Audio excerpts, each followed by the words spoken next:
ഇന്നത്തെ നമ്മുടെ റെസിപ്പി ചപ്പാത്തിയുടെ ഒക്കെ കൂടെ കഴിക്കാൻ വേണ്ടിയിട്ട് നല്ല അടിപൊളി ടേസ്റ്റിൽ വീട്ടിൽ സോയ ചങ്ക്സ് കൊണ്ട് ഉണ്ടാക്കാൻ പറ്റുന്ന നല്ലൊരു ചില്ലി സോയാണ് കേട്ടോ. ഗ്രേവി ആയിട്ടുള്ള ഒരു ചില്ലി സോയാണ് റെഡിയാക്കുന്നത്. നിങ്ങൾക്ക് ഇഷ്ടമാണെന്ന് വിചാരിക്കുന്നു.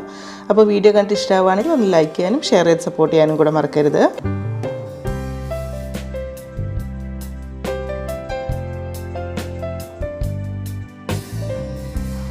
അപ്പോൾ ആദ്യം ഇതിലേക്കായിട്ടൊരു 2 കപ്പ് അളവിൽ സോയ ചങ്ക്സാണ് എടുത്തിട്ടുള്ളത്. അതായത് ഒരു 100 ഗ്രാം ഉണ്ടാവും കേട്ടോ.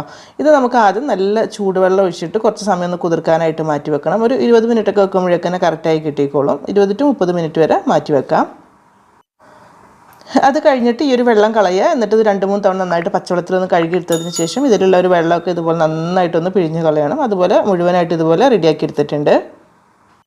എന്നിട്ട് ഇതിലേക്കൊരു 1/2 ടീസ്പൂൺ ഉപ്പ് ഇട്ട് കൊടുക്കുക. അതിൻ്റെ കൂടെ തന്നെ 2 ടേബിൾ സ്പൂൺ കാശ്മീരി മുളക് പൊടിയാണ് കേട്ടോ. നല്ലൊരു കളർ കിട്ടാൻ വേണ്ടിയിട്ട് ഇട്ട് കൊടുക്കുന്നത്. ഒരു 1/4 ടീസ്പൂൺ മഞ്ഞൾപ്പൊടിയും ചേർത്ത് കൊടുക്കുന്നുണ്ട്.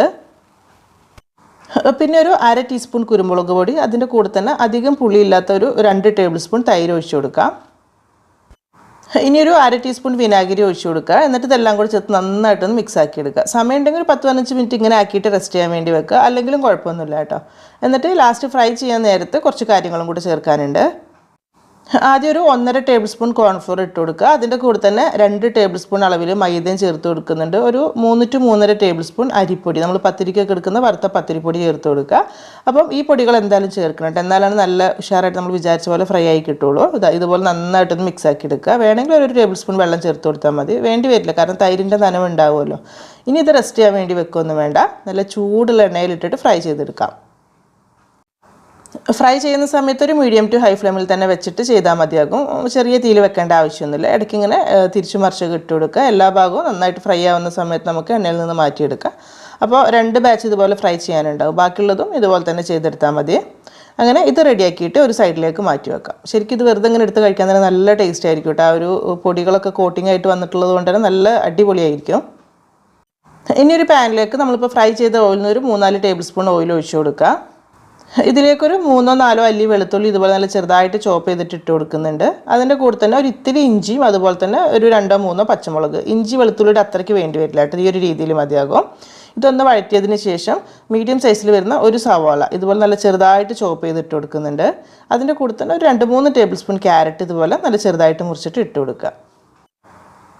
കുറച്ച് ഉപ്പും ഈ സമയത്ത് ചേർത്ത് കൊടുക്കുക. എന്നിട്ട് നന്നായിട്ടൊന്ന് മിക്സ് ആക്കി എടുക്കണം കേട്ടോ.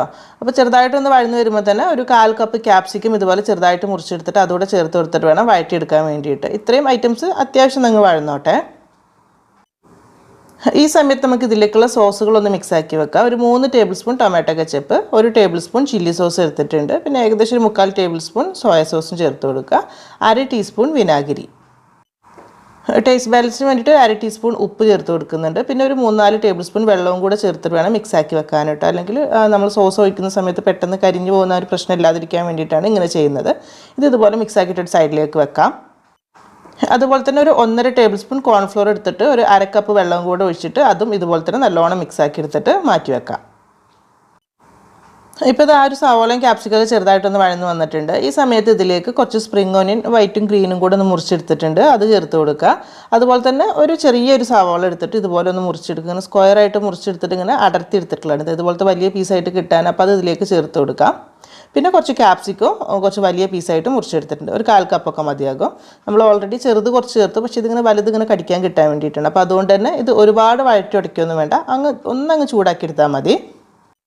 ഇനി ഇതിലേക്ക് ഇപ്പോൾ നമ്മൾ നേരത്തെ മിക്സ് ആക്കി വെച്ചിട്ടുള്ള ഒരു സോസിൻ്റെ കൂട്ടുണ്ടല്ലോ, അത് മുഴുവനായിട്ട് അങ്ങ് ഒഴിച്ചു കൊടുത്തിട്ട് നന്നായിട്ട് മിക്സ് ആക്കി എടുക്കുക. അപ്പോൾ നമ്മൾ ചൂടായിട്ടുള്ളതിലേക്ക് പെട്ടെന്ന് സോസ് ഒഴിക്കുമ്പോൾ കരിയാതിരിക്കാൻ വേണ്ടിയിട്ടാണ് കേട്ടോ. ഇതുപോലെ വെള്ളത്തിൽ എല്ലാം കൂടെ മിക്സ് ആക്കി ചേർത്താൽ പിന്നെ ഈസി ആണല്ലോ. അപ്പോൾ അതിന് വേണ്ടിയിട്ടാണ്.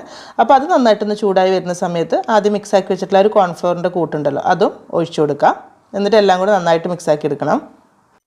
ഇതിലേക്കൊരു 1/2 കപ്പ് വെള്ളവും കൂടെ എക്സ്ട്രാ ചേർത്ത് കൊടുക്കണം കേട്ടോ. കാരണം കോൺഫ്ലോർ ആയതുകൊണ്ട് പെട്ടെന്ന് ഇങ്ങ് തിക്കായിട്ട് കിട്ടും. പക്ഷേ ഒരു വെന്തിട്ടുള്ള ടേസ്റ്റ് ഉണ്ടാവില്ല. അപ്പോൾ ഒരു 1/2 to 3/4 കപ്പിൻ്റെ അടുത്ത് വെള്ളം ചേർത്ത് കൊടുത്തിട്ട് നന്നായിട്ടൊന്ന് മിക്സ് ആക്കി എടുക്കുക. അപ്പോൾ ആ ഒരു ചെറിയ തീരെ അതങ്ങ് തിളച്ച് വരുമ്പോഴേക്കും ആ ഒരു നന്നായിട്ട് വെന്തിട്ടുള്ള ടേസ്റ്റ് കിട്ടിക്കോളും.